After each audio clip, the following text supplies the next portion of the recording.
Episode 26 of the Bmoney Beastin podcast. I'm back with my dog over here, Khalil Shakur. Dude, Yes, sir. bro, I was watching some live video. Was it this morning? Yesterday? I don't know. Man, y'all are like killing it over there at Life. Oh yeah, dude, that was this morning. That's right, man. We had our 100 minutes fundraiser. So we 100, yeah, basically got. 100 minutes. Yeah, That's I right. was thinking that. Yeah. I was like, Yeah, Jesus man. Christ. Like, it looks steamy in that room, bro. Like, Bro, it gets hot quick in there. how's it going, man? Like, I guess the season's like on the way, right? Yeah, So, man, dude. We have our first tournament next weekend. how you feel about it? How's your weight? Dude, I feel great. Best decision I ever made was moving up to 197 because now I don't really have to struggle to make weight, and it's a lot easier for me to practice hard and not worry about weight, and so everything's a lot easier, man. It's going great, dude. I'm feeling very optimistic about the season. I was just a little while ago. I was talking to Bryce, and I was like, "Hey, man," I was like, "It's funny you said that about the weight. I think that people get like romanticized about what they think they should wrestle, Yep, that's right. They sure do. and I think it's like, well, I have to like in his mind, he's like, well, I have to wrestle like 113. Right. Dude, you weigh like 124 right now, and They he's get like, why not just go up? Yeah. yeah. I'm like, dude, like he goes, yeah, but you know how it goes. Like if I went, because we were talking about like maybe going to kick off or something like that. We're kind of debating Oh on what we're yeah. going to do next. And he's like, yeah, but that those weights are like, what was it, 102 and 108, and then you get plus two, so it's like 110. I was like, Oh, so you want to cut 14 pounds? He's like, I could make it. He's like, but then he's like, man, I don't. And then the next day, it's like, I don't really want to cut. And it's right. like, Yeah, dude. Cutting weight sucks, man. It takes the fun out yeah, of the whole thing. it does, but it also like I feel like there's this, and I think it's worse with kids than it is. You're an adult. You're the Van Wilder of the sport of wrestling. So like, I think with kids though, man, I think they get it like in their head, like, dude, I have to wrestle this weight, or I can't yeah. win, which is insane, right? Because Right. like growing up, like going to all those Georgia tournaments, those are all like day of weigh-ins, right? Right. And dude, he might have sucked a pound, right? And that was he didn't eat lunch or dinner, and then he went and weighed in, and then he ate a breakfast that was more than I can eat, right? So it wasn't Right. like you know, I don't know how to fix that. I think we've talked about. I think we mentioned it before, like mat side weigh-ins. Yeah, man. Now, Matt side weigh-ins would be interesting. Yeah, that would make the tournament run until midnight, but it would eliminate weight cutting.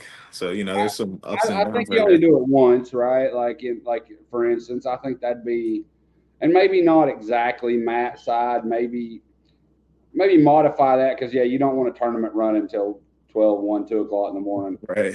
Like you literally let's just make up an example, okay? So like say you're doing like 8U, right?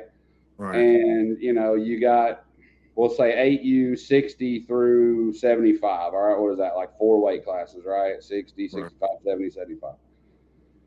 And you take all those kids and while you're weighing those kids as like 8U 40 through 55 wrestling, right? So those guys have already weighed in and are wrestling, and then you got this group, these four weight classes, and then and you kind of migrate those into the pool, and then you take the next four, and I think by doing it maybe 4 or 6 weights at a time, and then you kind of pair them based off that. I think that's fair, right? Yeah. Like if you got a kid that's 78, right, you bump him up to 80. If you got a kid that's 54, he should Right. have been wrestling before, but he missed the first round of weigh-in, so he's just screwed, right?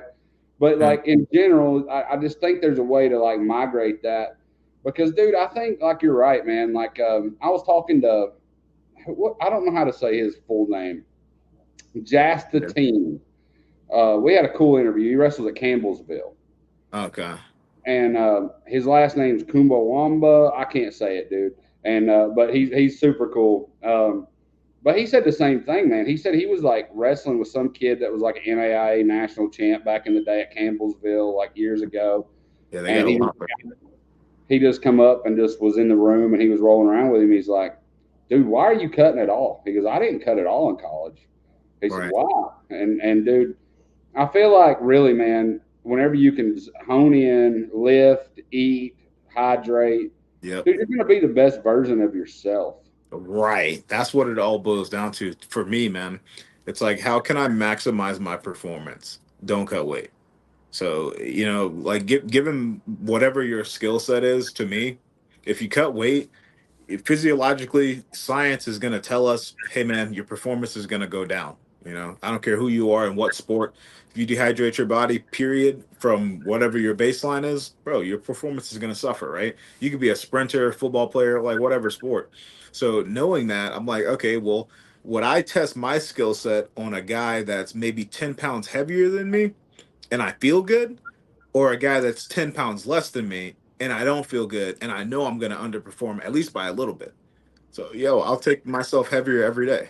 So, you're either going to win or you're going to lose. At this point, in the sport, I'm kind of over the whole, being so attached to the wins and losses rather than, man, if I just go out there and wrestle as hard as I can every single time, I'm probably going to win.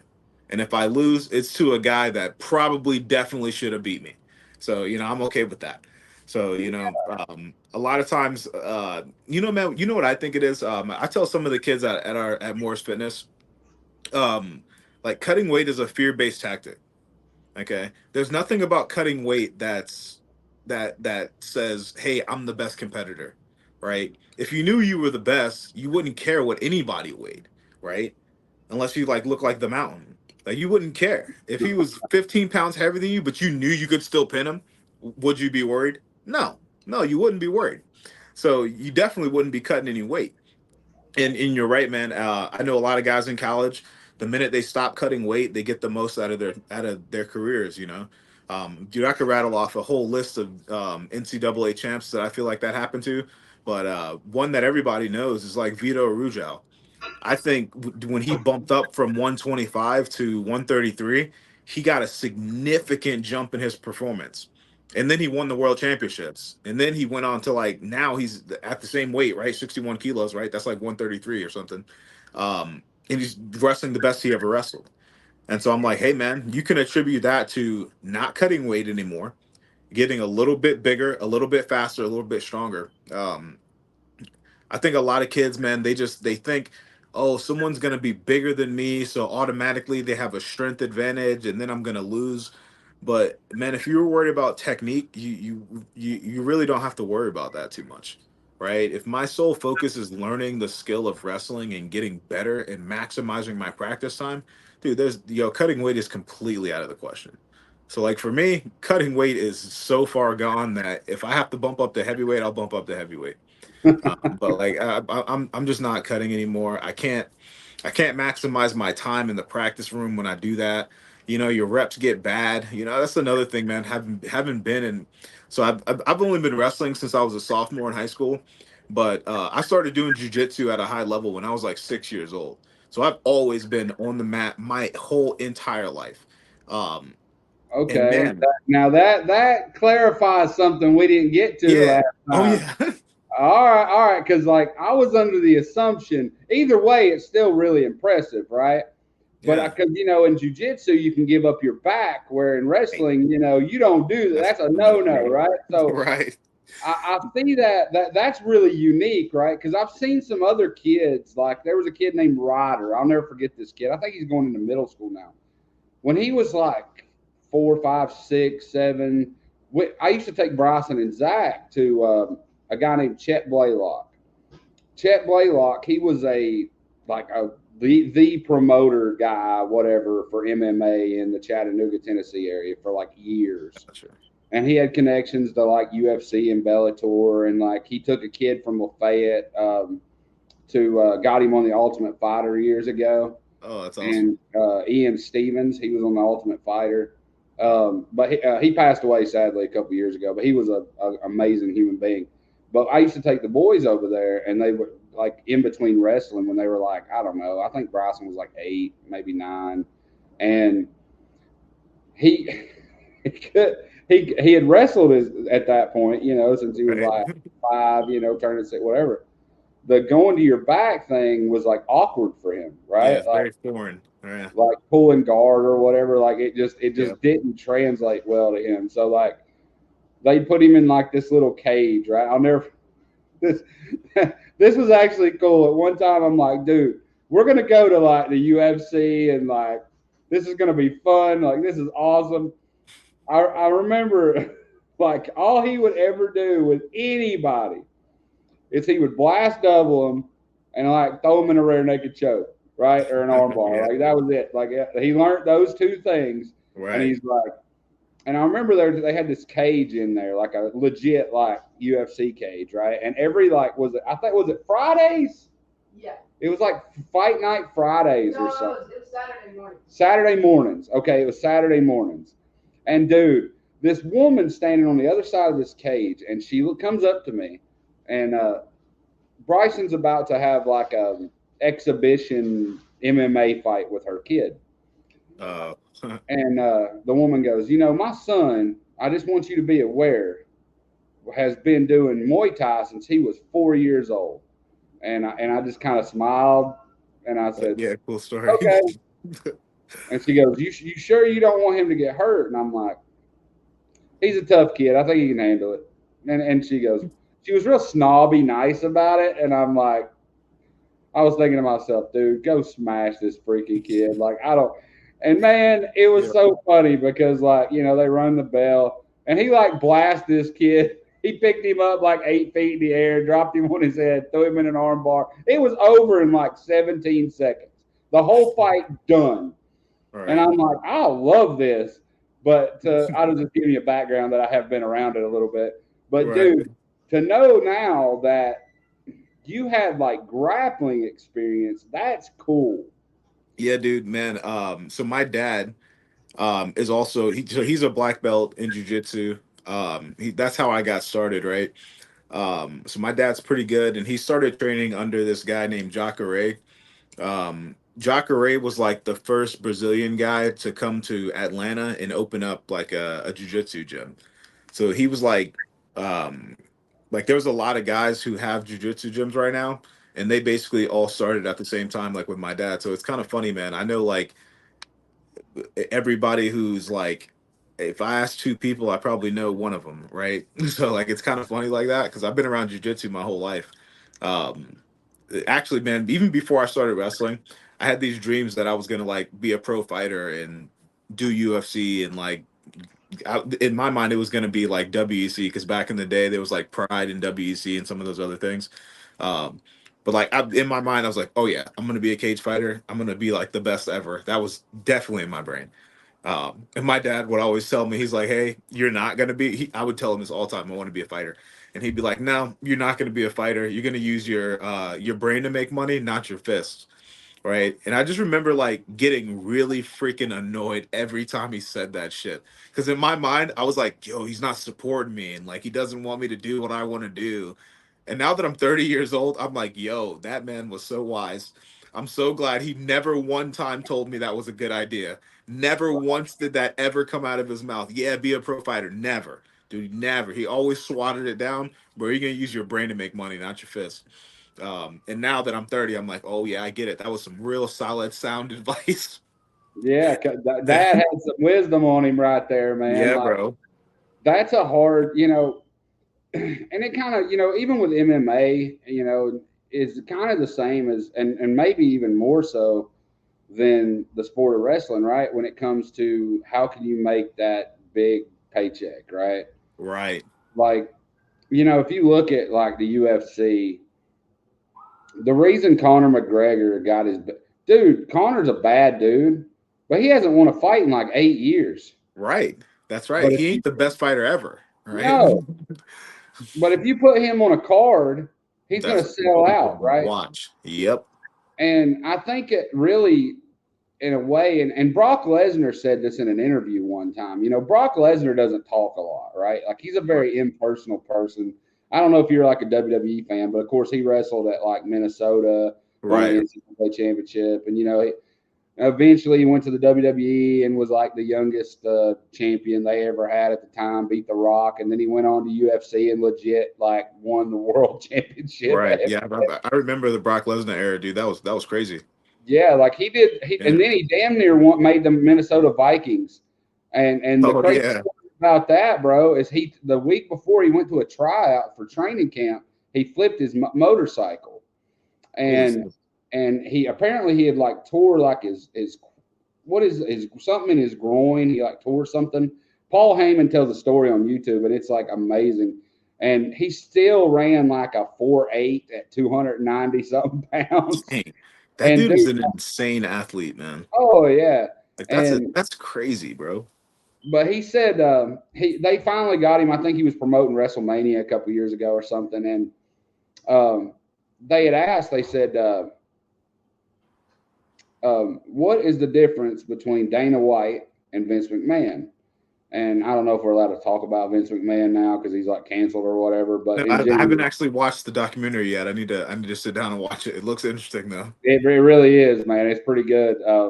But Brock Lesnar said the difference between Dana and Vince is that Dana or Vince knows how to promote something way better than Dana White does. He Yeah. said he's got, 30 years ahead of him in terms of promotion. But if you look at what Dana White's done in the past, 15, 20 years, he's put out some stars, right? Oh Connor's yeah, one of big them. Khabib's one of them. You remember Chuck Liddell? You Yep. know, Ken Shamrock was probably one of the first, right? And then he Yep. actually even went to the WWF, like WWE, whatever it was at the time back then. And then Tito Ortiz, and then I feel like a lot of like Tito's. He was and to this day, Dana White calls him out as being the dumbest human being he's ever talked to in his Hey, life, look, right? dude, that man's got some crazy level of brain damage, man. Dude, he Like, does. yeah, yeah. You've seen those interviews where he's just like off the wall, and I'm like, dang, dude, he doesn't even know what he's saying right now. He probably doesn't even know where he's at. And he had twins with Jenna Jameson. That probably brought some like promotion to UFC. But That's like, right. so he's created some stars over the years. But if you look at what Vince McMahon did in the WWE, The Rock is probably the biggest star in the world now, right? Yeah, you're right. Actually, yeah, I never And thought he about it. literally came from he started his life in the WWE, right? Like his dad Right. was a wrestler and his grandpa was a pro wrestler. So like I feel like You that's know what? And again, John Cena. Now that I think about it, there's a lot of guys that are pro wrestlers now that I'm like, damn, I know now a lot of famous pro wrestlers, yeah, like like Dave he's an Batista. actor. Dave Batista started in Yeah, WWE. Like Dave Batista's story is actually really interesting. Like he was like broke, dude. He couldn't pay his child support. Like he was just a big jacked up dude. right. And some guy he knew, like he didn't grow up a wrestling fan or anything. Some guy he knew was like, dude, you'd be a hellacious like pro wrestler. Next thing you know, he like sent like a tape to like Kentucky, or I guess it was the WWE, but they sent him to Kentucky, and they were training in this old warehouse. And within like 2 years, he made his TV debut, and then he went from literally about to go to jail for like back child support or whatever it was, like losing all his stuff, to becoming like one of the biggest. Like he was literally at one point like on the same level as like John Cena and The Rock, and like. But it's That's really how they promote guys, and that's what I was kind of getting at. Like the UFC and WWE, it doesn't really even matter if you're any good at it. If you can sell it, right. people You are got to be gonna the buy right it. personality. Yeah. And like back to the last time we were chatting, man, like the AJ Ferrari, Carter Sarachi Oh my deal, god. dude. That right there, it doesn't make a damn who would have won if they would. Oh, I Oh, lost now. I don't know what happened here. lost your visual there. I did for just a second. What's going on? I'm gonna pause this. Okay. Ladies and gentlemen, we had some technical difficulties there. I'm not sure what just happened. My camera went like freaking haywire. But dude, we were talking about promoting, right? Right.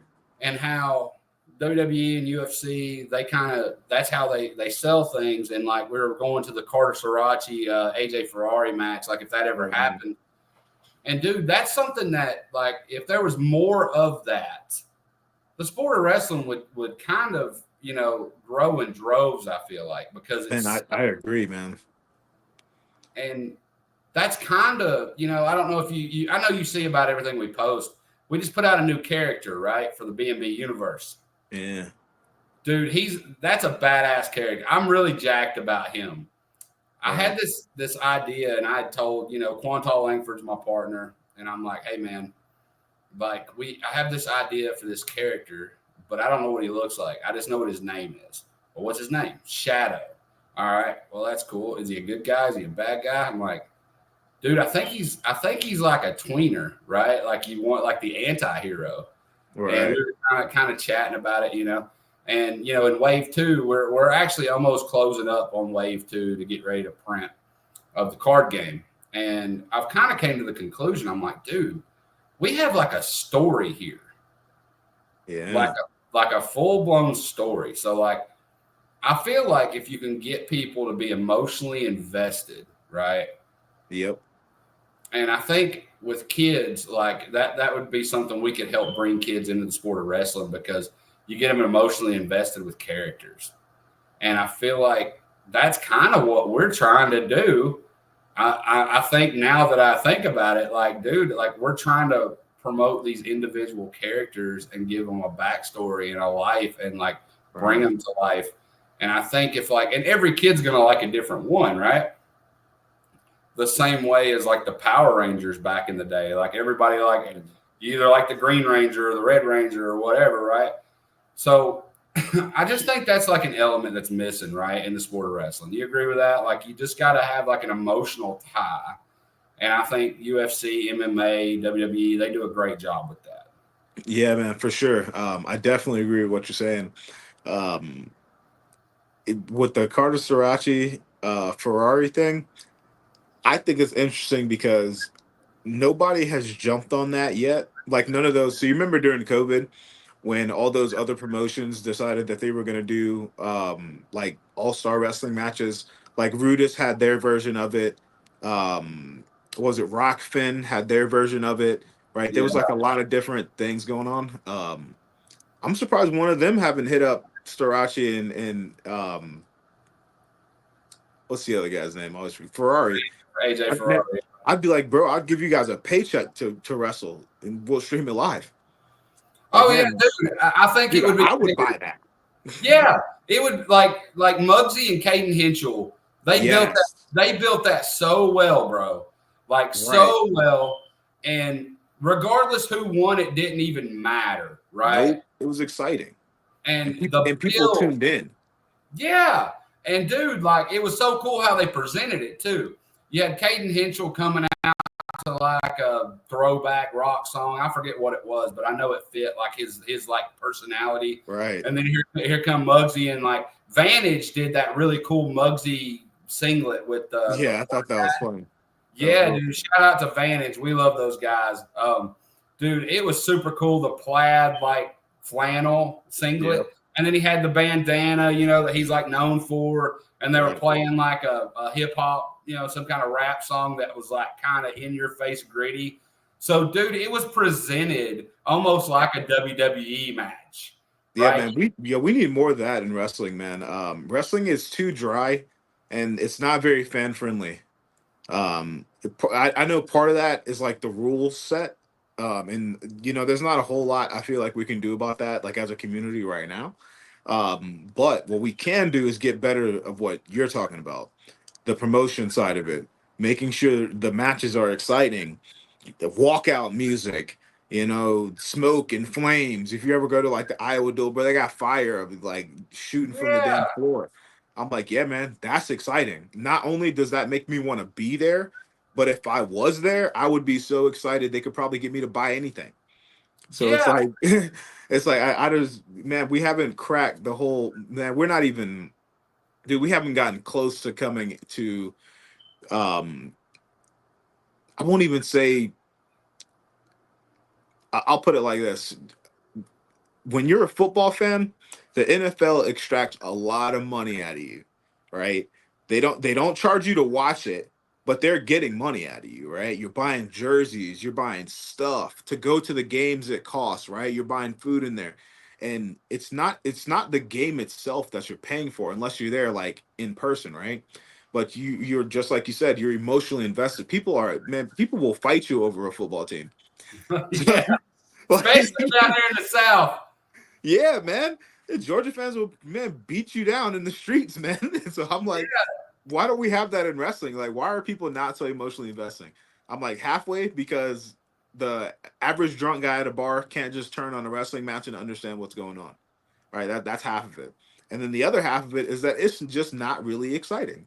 Even when the guy pins a guy, it's kind of like lackluster unless you're watching like an Iowa Penn State duel or something, right? So it's like, man, we got to get better with the promotional side of it. And although I don't really like him that much in like how he conducts himself, I will say that AJ Ferrari is bringing a lot of eyes to the sport, and he's marketable. Like the whole bad guy facade, it does well. It does very well. That's how Conor McGregor got famous, Conor McGregor, I was right? going to say So that. man, all those guys, they made their careers on being the bad guy. And that's exactly what AJ Ferrari is doing. So it's like, dude, I don't hate on him at all. I mean, in my heart, I'm like, yeah, it's a little bit distasteful, what he's doing. But at the same time, if I were him and if I were in his shoes, I would be doing it too because I know what he's doing, dude. He's a little bit smarter than the rest. Some might think he's just some crude guy, but man, I think I'm hoping that I'm right about this and that he's just kind of one step ahead of everybody and that he's postering himself up to be the Conor McGregor of like NCAA wrestling. So it's like, dude, he's already going to have like way more opportunities than everyone else in the field, whether he wins or whether he loses after the fact.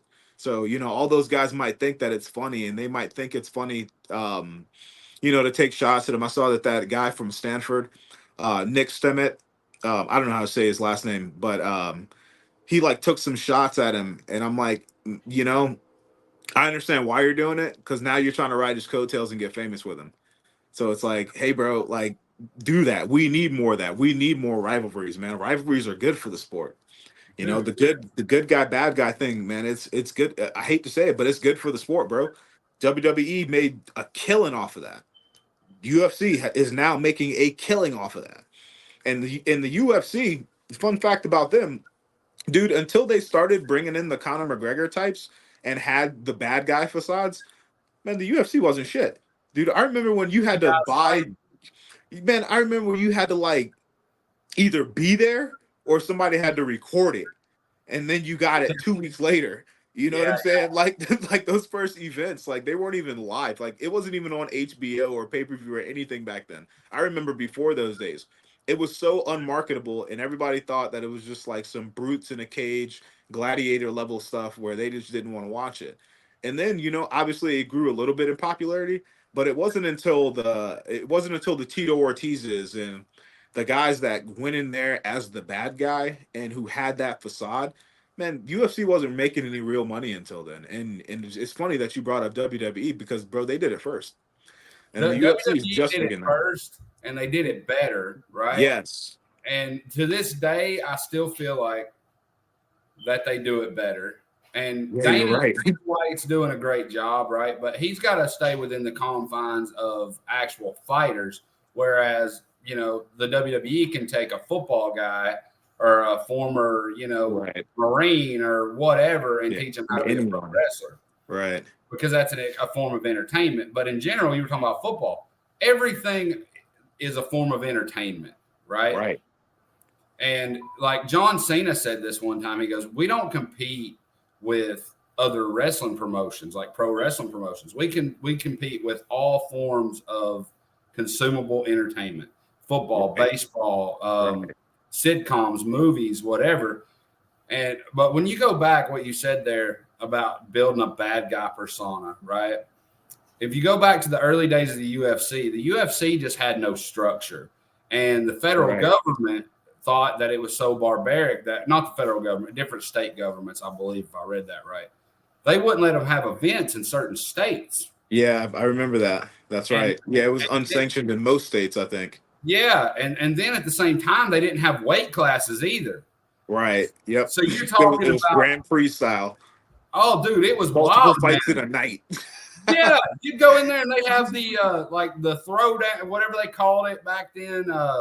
I'll look it up later. Right. King Shamrock won it a couple of times. Oh yeah, yeah, man. Royce Gracie won it a couple of times, whatever they called it back then. But dude, you see like Royce Gracie, and he's tiny, dude, right? And he's fighting dudes that are 6'4", 280, right, and he's dude. like submitting them. Like it was just like a Wild West. I think it was until for UFC, I don't think it really took off. I mean, promoting like characters was part of it, but it had no structure. Yeah. Yeah, no, it didn't. It was like the Wild West, bro. Yeah, like once it was like structured, okay, there's a lightweight division and a middleweight division, and you know, and these are the characters, you know, in that you know, here. And that's what WWE did, you know, 50 years ago, right? Right. Yeah, they've been had that figured out. Because, you know, they had, you know, back in I was born 88, right? And I grew up a pro wrestling fan. I think it's fun to talk about, right? Even though we're technically talking about real amateur, you know, folk style, freestyle, Greco, whatever. Right. But when I was born 88, actually the fun fact, the day I was born, Andre the Giant beat Hulk Hogan for the WWF Championship when they had this weird angle. And that's another thing that I'll get to. Hang on. Where they swapped referees or something. That happened on the day I was born. That led to an event where Andre and Hogan had a match at WrestleMania 3 in '87. That I've read a bunch of this stuff over the years. They sold out the Pontiac Silverdome for this match that really lasted, I want to say, like, what, 11 minutes or something? Dang. Like, I mean, if you think about it. And in reality, Hulk Hogan has been bald and looked like a 50-year-old man since he was like 20. All right. He is a big jacked up guy, right? But like he's looked like he's 50 since he was like in his early 20s. Like if you watch Rocky 3, like the only thing that like promoted him at all was he had this larger than life persona, and kids loved it, and you know, parents loved the message of eat your prayers and say your vitamins, or I said that back. Say your prayers, eat your vitamins, you know, whatever. So like, and you fast forward over the years, and the same thing with with MMA. You know, it went from like Hogan to like Steve Austin, right? So we got into this like new like gray area, right? And maybe that's where AJ Ferrari kind of fits, because he's not a good guy, he's not a bad guy. But like that's kind of what Austin was. He was like an anti-hero, right? He's like every Monday night he's beating up his boss and drinking beer and flipping everybody off, right? And kids in that era thought it was that. I was a kid in that era, so I remember thinking this is the coolest guy in the world, right? He's doing anything he wants, blah blah. And then The Rock was in that time, and then you fast forward like John Cena, right? Who was like kind of, you know, the world turns, right, and changes as time passes, right? And the one thing that stays constant is like football, baseball, basketball, whatever. They're just playing a sport, right? But like the WWE is really interested in how they always kind of shift to what's pop culture. Right. And even if you don't watch it on a normal basis, which I don't either, I watch WrestleMania every year, but outside of that, I don't watch WWE. And I only watch that usually because I'm like, hey man, maybe one of them old guys I remember will come back. That'll be cool, you know. But like in general, they're so good at shifting to pop culture or whatever's kind of current. Right. They can kind of shift to that. And I think that in order to sell something, like you were saying, that is kind of dry, I think here's a few pointers or like checkoffs I think would help. Like, because you were talking about like a guy in a bar, right? Right. A guy in a bar could turn on an MMA fight, and they were like, oh, they're fighting, cool. Right. It's easy to understand what's going on. You could turn on WWE on a bar, and oh, that's a pro wrestling match or whatever. You can turn on a football game. I got that. You can turn on, you know.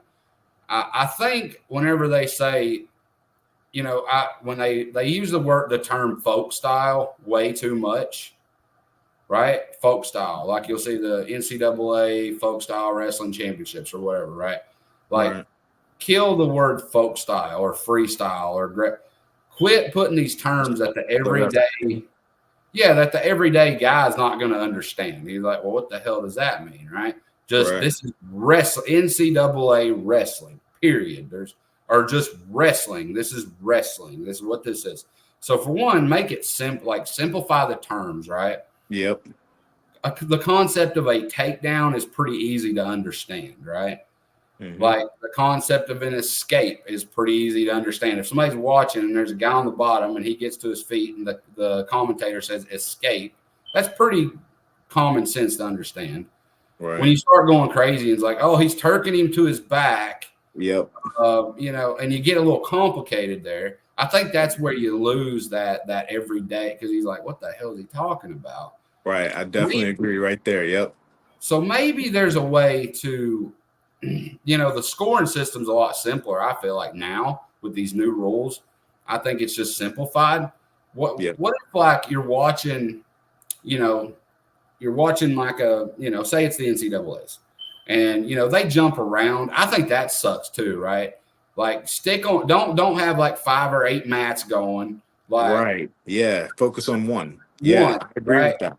Yeah, Dude, like that kills my focus when I'm trying to watch it. It drives me nuts. you can't get involved in the match because it's almost like right now, like behind me, I got a simulcast on a little TV back here of college football right now. Yeah. And dude, I have no idea what's going on in any of these 4 games. All I Right. know is what the score is. So like I'm not getting into it at all.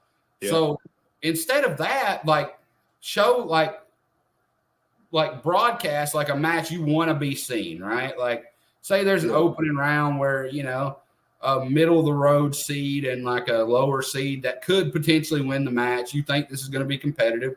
Put it up and let people see it. And as they score, wrestling people understand, hey, 3 takedown, or 2-point near fall or 1 point. Right. Have that like appear on the screen.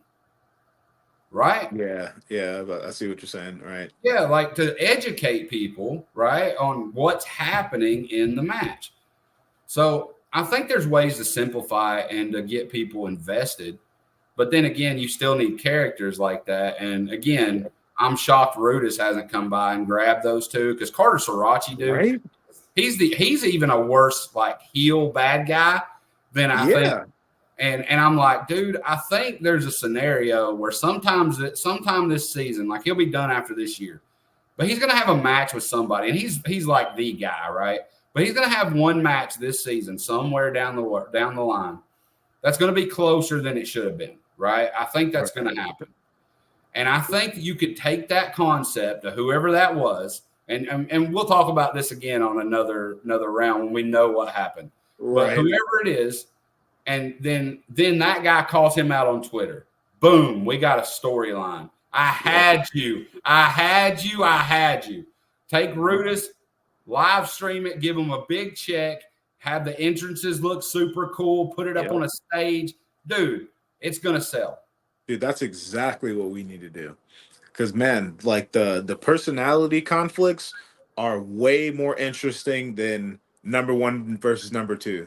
Right? Yes. How many times have you seen a number 1 versus number 2 be like the most boring match of the whole tournament, right? Like more often than not. But when you have the number 1 personality versus the number 2 personality, oh, it's about to be good. Like no matter what, it's gonna be good.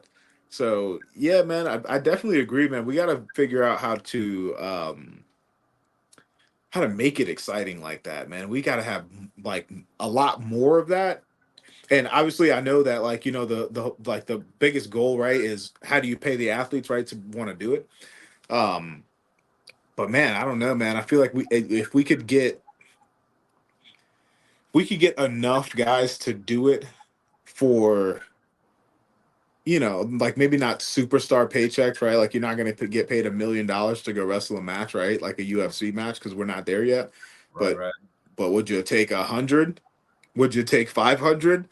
You know what I mean? Like, how high do we have to go to get a lot of guys in the door? And I think if we got enough of those guys in there doing it regularly, like, man, I really thought Rudis had and Rockfin had really good things going on. And I'm surprised that now post COVID, those are pretty much fallen off completely. Um, but man, like when they had Jaden Cox versus Kyle Snyder, man, I was dying to watch that.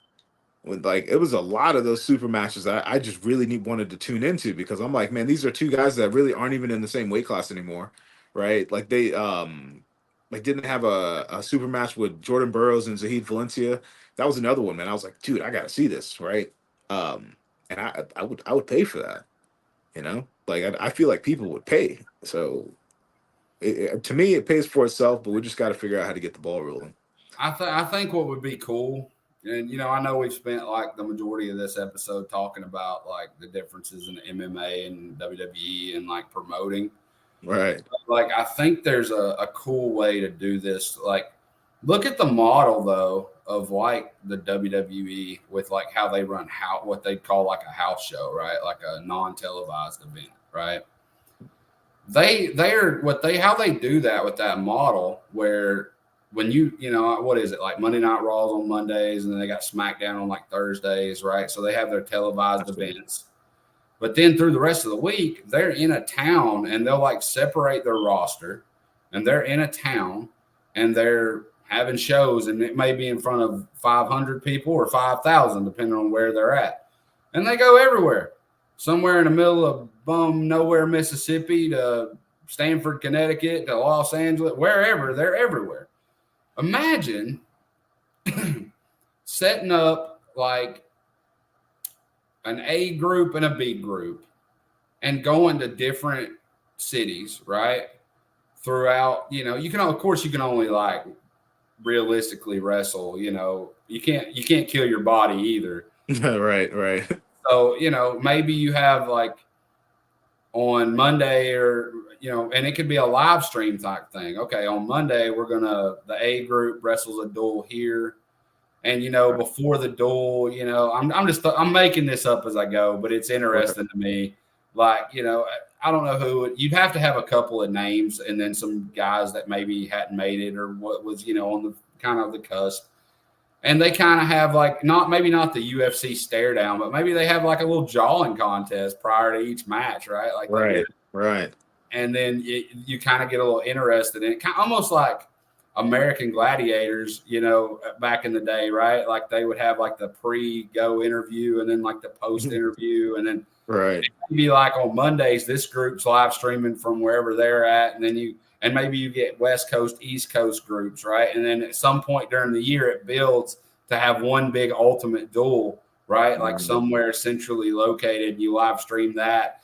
And like maybe I'm just going to make this up, the heavyweight from the West Coast is won, 9 consecutive matches, and the one on the East Coast is like 8-1, and then they start jawing at each other to like start building, right? I'm just making this up, but like I think that Rockfin could live stream something like that.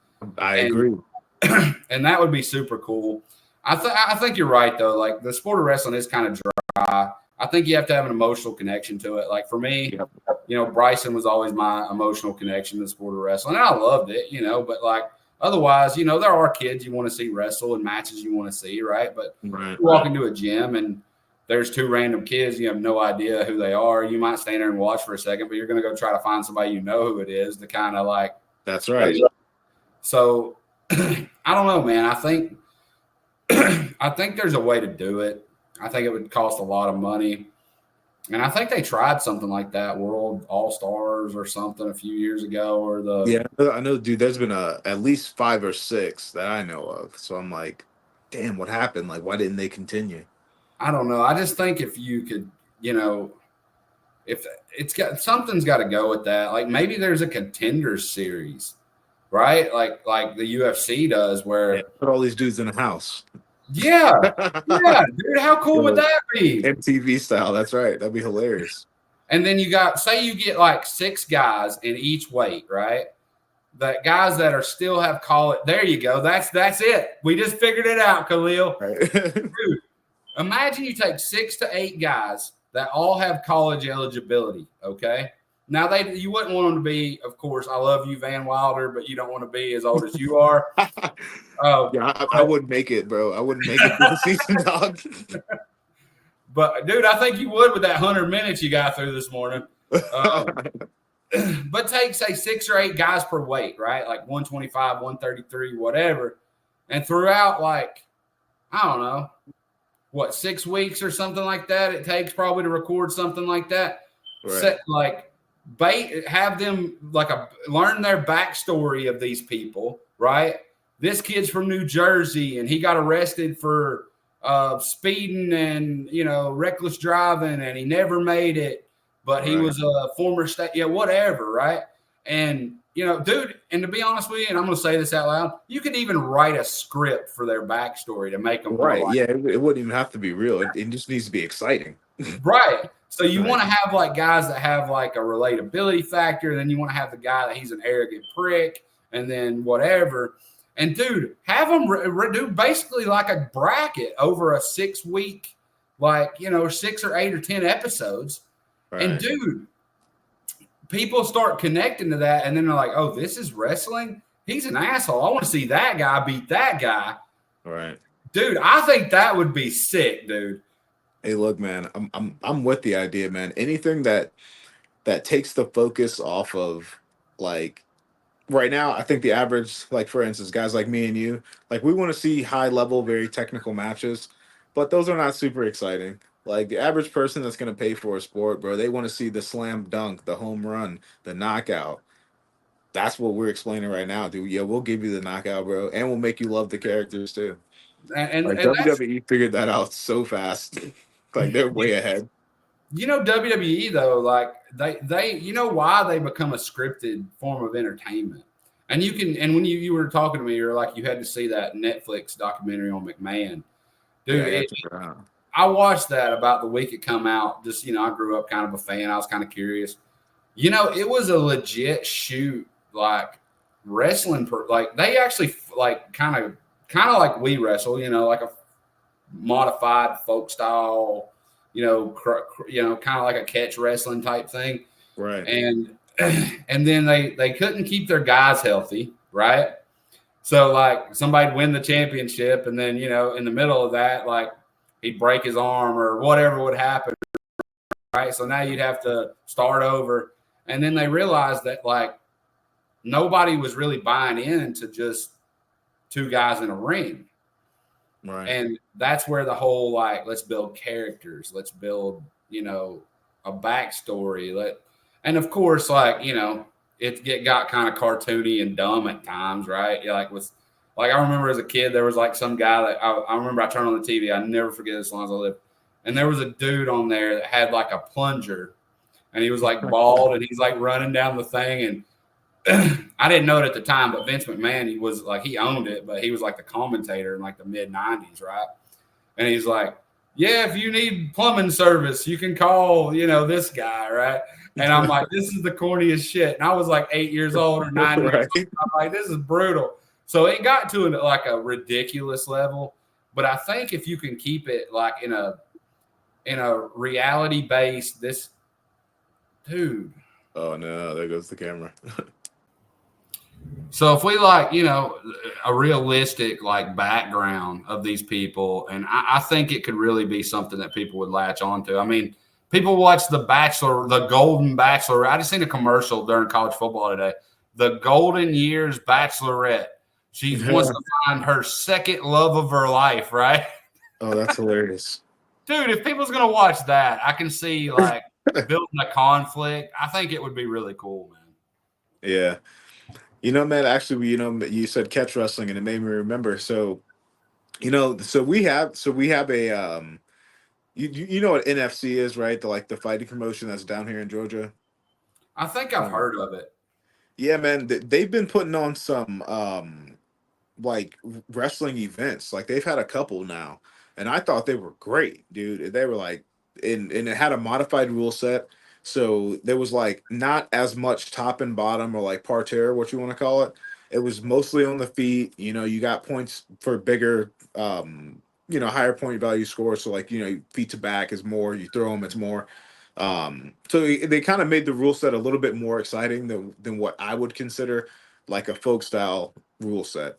And dude, they did a couple, man, that were lit. Like if you're a wrestling fan in Georgia and you watched it and you knew who some of those guys were, like it was really exciting, man. My buddy Jacob Hallen, he was actually on your show. He Dude, helped, yeah, I like yeah, him, he man. helped promote it. Oh, dude, he's a sweetheart of a guy, He's and super God cool, bless him, man. He's a former addict. I'm a former addict. We like bonded over that, and yeah, great dude. Yeah, man. So I think something like that, because they did it alongside the NFC MMA and Muay Thai fights. So I thought, man, that concept was great, dude. If we could do that more, and then like inject the emotional part of it, oh, dude, we make a killing. We would. I feel like wrestling would blow MMA out the water. You know, if it was me, I would. If I could somehow if I was running Team Georgia Wrestling, okay, and I had control over the youth group, like Right. what is it, 6 to 14U or whatever. Right. Before the state finals or before battle the belt, tournament finals, or I'd have people like, former, high school kids that are reffing or whatever, throw on a Team Georgia Wrestling shirt. And I'd like have these kids cut promos on each other. Yeah, dude, that would be super cool. Right. I would Interview would be tight, bro. I would so have them like cut promos. I'd be like, dude, because can you imagine like Cody Clark with a mic in front of his face? Bro, that's exactly what I'm picturing. I just picture my kid, Isaac Jung, who goes to MF. Yeah. I'm like, bro, you put Isaac in front of a mic, that's about to be hilarious. Like, I guarantee it. But dude, if like, or you put Bryson in front of that mic, bro. Dude, I think there's no telling what he'd say. Hey, man, I'm gonna tell you right now, I would tune in, bro. I would build like even kids, and then you want to the whole goal of what Team Georgia should be is to promote their kids, right? Right. To me, it really never has been. I mean, I don't feel like it. I feel like in a lot of ways it's been I always complained about how the state tournament was always way down there in Perry, and even the qualifiers were like I'm the one that got the whole qualifier at Ridgeland that they're still doing up here because I raised so much hell about, dude, all these kids up here don't need to drive 3 hours to wrestle 2 matches to qualify for state. Right. Yeah, it's a hassle. It's a big hassle for the parents sometimes, man. Oh, dude, it was brutal. And they don't realize there's a big demographic of kids that wrestle up here, right? Like there is. So, but like the whole point should be, to promote these kids. And, Georgia Grappler does a good job, and SE Wrestle does a good job at promoting kids. But Team Georgia, that's the governing body for, youth wrestling in the state and freestyle and Greco. Dude, it would just, I'm telling you, like, imagine like that one year that I actually watched the live stream for state. I didn't get to go for some reason. I don't know if I had to work or something happened. Bryson went down with his papal. And all the state finals matches, you had guys commentating the match. Okay. And that only happened that one year that I know of, because I went back and watched other matches from other years. I think it was only that one year they did that. And they may have done it again. I don't know. But, dude, I'm telling you, it's pretty cool where it's like, he gets to his feet. Oh, he got a quick takedown, right? Whatever. And then it's like at the end of it, it's so-and-so is this age state champion, whatever, right? I was like, that's pretty cool. Now add on to that. And instead of the like running out, shaking hands, bullshit that takes, forgive me, 45 minutes for like, what are we doing this for? Like once you know what the brackets are, and you usually know that hours before you actually wrestle the finals, right? That's how it's set up. Take those kids off to the side and even bring them together. That makes it even more intense. And like let one of them start and the other one respond, and let them have a few minutes each, and start posting that pre-match, state championship, Dude, not only Yeah, is that'd be every cool. parent and other parent and cousins and aunts and uncles and grandmas going to share that because their kids in it, dude, it's going to bring like an enticing, hey, dude, this is kind of like MMA. This is, it's going to bring like a dynamic. That's what I would do if I was over that. That's just my opinion. Yeah, man, I do like that idea. You know, man, one thing I will say about Team Georgia, and dude, I've had my criticisms like plenty, like enough. But one thing that I can say is that we need more help in Team Georgia. It's like volunteer positions, so I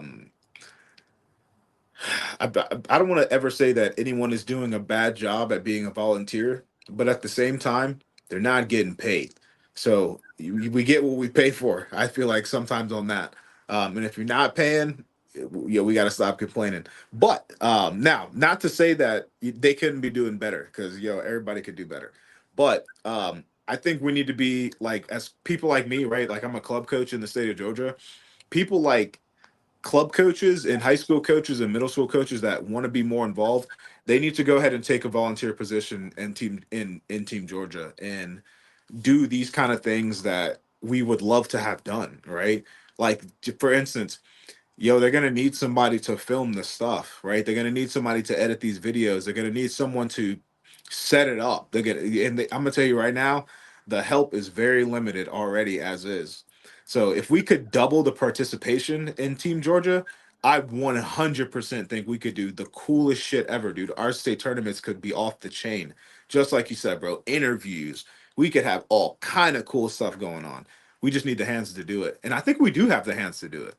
I think if Team Georgia made a big push to get volunteer numbers up, and obviously give people incentives, right? So for instance, just like you said, man, you had to like plead for that Ridgeland tournament. We got to put tournaments in places where people want to go. Then they'll help.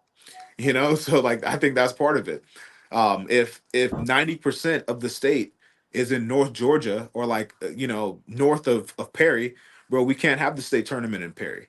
And it's like, dude, I understand, those guys in Valdosta and in the other places, I completely do. But if 90% of the volume at this tournament is in North Georgia, you're kind of shooting yourself in the foot by making it so far. I understand the whole, trying to be fair and everything. I truly get it. But you got to go to where the hands are. And I feel like maybe we've dropped the ball a little bit on that. And as far as like the culture of people wanting to help out is kind of dead, man, in Team Georgia, dude. And like I said, dude, I don't want to feel like anyone like I slighted anyone. But I can say that, dude, help is very limited, and it would be great if we had a lot more help. And dude, we could do all kind of stuff, dude, all kind of stuff. Like I went to the Team Georgia meeting last year, and that's really what kind of opened my eyes up to like how much help we had just by the sheer numbers of the people that showed up to the meeting. Like if I so like right now, dude, I could go post on that Georgia Freestyle Greco forum right now. I could hop on there, post something controversial, there'd be 100 free people coming out of the woodworks, bro, with something to say. I bet if I posted, bro, it could be vague. It could be like, there'll be 18. Right? But not a single one of those people would actually show up to the Team Georgia meeting, and like that's part of the problem. Because dude, if we want to do cool shit, dude, we gotta help. And I know, dude, helping at a youth tournament is the last thing that we need. So there has to be some kind of incentive, right? Like, hey, your mom and your dad help us set up the tournament, bro. Y'all come in for free, right? We won't charge you, or whatever the case is, dude. Give them a free T-shirt, dude. Some incentive. That's better than, hey, we'll give you a break and some lunch. Like, bro, nobody wants to hear that. No. Like they want something, right? Like you want some to be compensated for your time, even if it's not money. Like there has to be some level of compensation, like something, even if it's, man, just like something honorary. Hey, we'll put your name on the back of the Team Georgia, whatever. I don't know, man. It's just got to be some kind of incentive to make people help out. But dude, if we have more help, man, I think the possibilities are endless, man. We could have the coolest state tournament ever with enough hands. You know what would be a good incentive, I think, to get more kids to like and parents and things to help? What's the most expensive thing in the world, dude? When Bryson went Oh to yeah, dude. freestyle national duels, what, a couple years ago? Like that trip's crazy expensive. And then this year, we were looking and like, look how expensive Fargo is. Yep. It prices half the competitors out. Yeah. Like, it's like, maybe that's an incentive. Like for every, say, I'm just going to make this up. Say there's how many tournaments you think there are? Like 25 across the state through the season, maybe something like that. Probably. Right. Yeah. Right. Yeah. Probably about 20. So, So say, for every 2 that you volunteer the day at, a day or whatever, we'll give you, $250 towards, your Fargo trip this summer or something. Like if you could literally volunteer and find your way to Fargo, that's something people would do. Right? Man, dude, they used to have that, man. When I wrestled in Team Georgia, like, bro, I come from a very modest family. My parents had 5 kids, but we could not afford tournaments like that. And I'm gonna tell you right now, Fargo was so far out of the like possibilities that I wouldn't even flirted with the idea of going. But me and my brother, dude, we didn't pay a single penny to go to Fargo. There were these incentives. They were like, if you win freestyle Greco state, they'll give you like 25%. And then I think you had to win Southeast regionals also to get 25%. And then like we helped out at every Team Georgia tournament. So we would like roll up the mat. So like when the tournament was over, we would help clean up the whole thing. And then I think it was reffing too. They made us ref at a certain number of tournaments. And dude, we got the whole thing paid for. Like I never paid to go to Fargo because of those incentives. And also, man, this is funny. So this is another reason why I don't want to badmouth Team Georgia, bro. Because like I personally owe Team Georgia a lot. And I know that everybody there's a volunteer, man. So like we're asking them for a freaking lot sometimes. And I know, there's like some personal beefs sometimes and people get real hot-headed real fast. But dude, that's a lot of work to ask somebody to do for free. You know what I'm saying? So I always have a lot of lenience on everybody in Team Georgia, bro, because I know they could just up and say one day, hey man, I fucking quit. And I would hate for them to do that and have to find someone else, you know what I'm saying? So I will give you a solution though to the north-south state thing. Yeah. I had this theory a couple years back. Now, of course, it wasn't something we could do real fast, but we could, I did find a high school up here that would like do a qualifier. But imagine having a north state and a south state, okay? Because if you ever look at track, right, like the week after USA State, they have like an AAU does that. Okay. So, and I think they do that because all those kids aren't going to come up to, that far up or whatever. Right.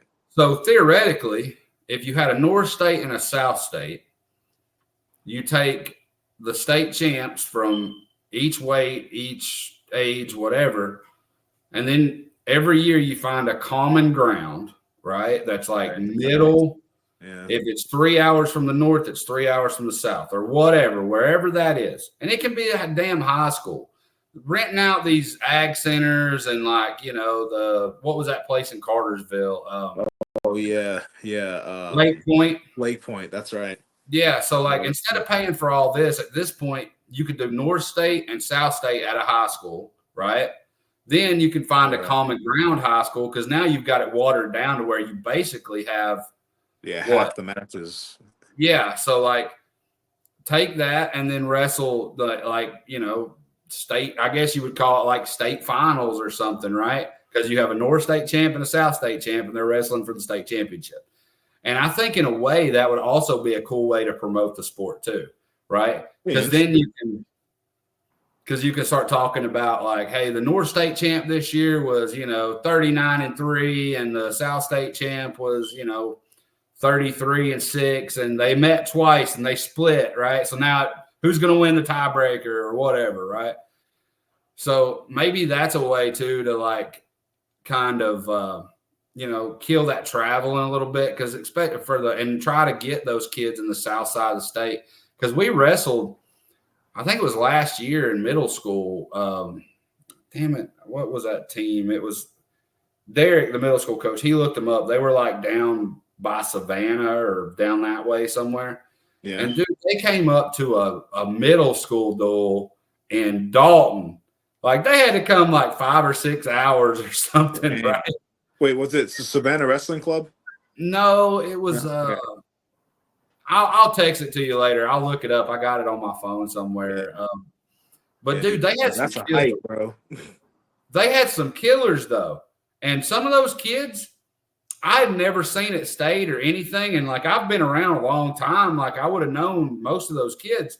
Right. And dude, we wrestled them. The Ringgold team wrestled them, and they beat us by 3, like in a duel. Right. And then they wrestled Cleveland, who's a freaking powerhouse, right? You know Cleveland up in Tennessee. Oh yeah. And they only lost to Cleveland by 3. So you're like, yeah. So they were nice. Yeah. They had some kids, man, and I'm like, maybe that would have been a way to get those kids that you don't hear about, and maybe get them, you know, like, and maybe like each sub-state or semi-state or north-south, however you did it, you know, they live stream these, and you just have more eyeballs, right? Like on the sport of wrestling. I just think it could help. That's interesting, actually. North State and South State. And then having like a state finals that you build to. So like and you know, and of course you'd have to give like a weight allowance. So like say you pushed it out and maybe you give it like a week or 2 weeks for a promotional period for it. Right. So it's like, okay, you get, you know, 2 pounds or 3 pounds for the state finals because it's 2 weeks out. And then you start like a promotional thing. And you do something like me and you are doing right now. We could sit here and break down each matchup. And people would like that. Yeah. I feel like people would definitely watch. Yeah, people would watch that, man. Especially if you're like high school level. Oh, yeah. Oh, absolutely, yeah. Well, man, I know we've been on here for an hour and we've had some technical difficulties, my man. I don't know what's going on today, but we really kind of went down a rabbit hole in this promoting the sport. I think every time we talk, man, we're going to have a new like topic that we're just going to keep like pounding. Yeah, dude, we got to do this all the time. There's a lot of good stuff. I just think we got some good like ideas together, and I agree with not bashing volunteers. I didn't mean it that way. Man, I get it, dude. I totally do. Yeah, don't worry. Yeah, I think that, you know, there's just ways to do things to try to cater to everyone. I think was kind of the thing, you know, and I understand where like, you know, the guy that's over it now lives down in the south part of the state. So for him, that makes sense. And then, you know, when Phil Arnold ran it, you know, he kind of moved it back and forth, like I remember. And then like rest his soul, who was before? Robert Horton. Horton. Yeah, I was trying to think. Horton, like he would do that too. He would kind of move it around to try to cater to everybody, which I thought was kind of cool. You know, I think that's kind of a thing that should happen, though. Like instead of every year, it's an exact same. If they're not going to do like what we just suggested, just kind of think about like rotate it. Oh yeah, that kind of deal. At least put in bids for it. I think that would be another thing. It's like, hey, who wants to host it? You know, and then kind of let the people decide. You know where it's going to be. I mean, you said you went to Parkview, right? Oh yeah. I think we've been there twice when Bryson was little because they used to do that Thanksgiving. Yep. Oh yeah, they still got it, bro. Every year. Yeah, and Parkview, like they that's a big school. It is. Yeah, it's a pretty big school. Like, and that's not too bad. It's kind of for us. It's reasonable for 60, 80 miles south of Atlanta. It's pretty reasonable, right? And maybe that's a spot like. They don't have to keep renting out these big venues. I think that's something that they just, I don't get that. Like they had the state duels at like that high school in Gainesville, like a couple of years in a row, and North Hall. I hate that place, by the way. I'm saying that publicly. Man, I'm with you on that, bro. It's a terrible venue. Like I know there's a lot of history of wrestling at that school, but the venue itself is not that great. And it's really so off. Dude, there's no easy way to get there. Right. And it's like 2 different gyms. It's like split. And I'm like, bro, why do we keep coming here? I don't know, dude. It's the most random spot. Like that was the place where the hills have eyes. We went over that mountain. Yes. And dude, like I was sure we were gonna get skinned by Leatherface trying to find this place at 4 a.m. Like I ain't gonna flex, bro. I'd be hightailing it out every time. Dude, me too. Get back to civilization, bro. Yeah, it's bad. I hate it down there. But like, That's you know, so funny. Parkview's not that hard to get to. So like find those schools. If they can do the state duels over here at some random high school in the middle of the woods, they could surely do the state tournament somewhere where they're not having to spend as much, which Right. therefore isn't pushing more money off on the kids and the parents and so on. But that'll be our next topic. We'll talk about how to make wrestling affordable. Before we Man, check you that's out a good one. tonight, though, tell us about this coming weekend, where you're wrestling, how you, all that kind of thing. Oh yeah, so this weekend we have the Patriot Open.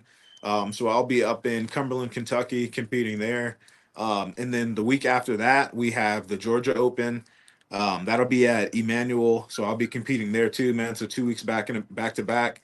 Man, I'm excited, dude. Yeah, we've been doing match days. I feel good, man. My conditioning's where, it's where I want it to be right now. And dude, I feel good, man. It's like I can't wait to get out there. Really, man. I'm excited.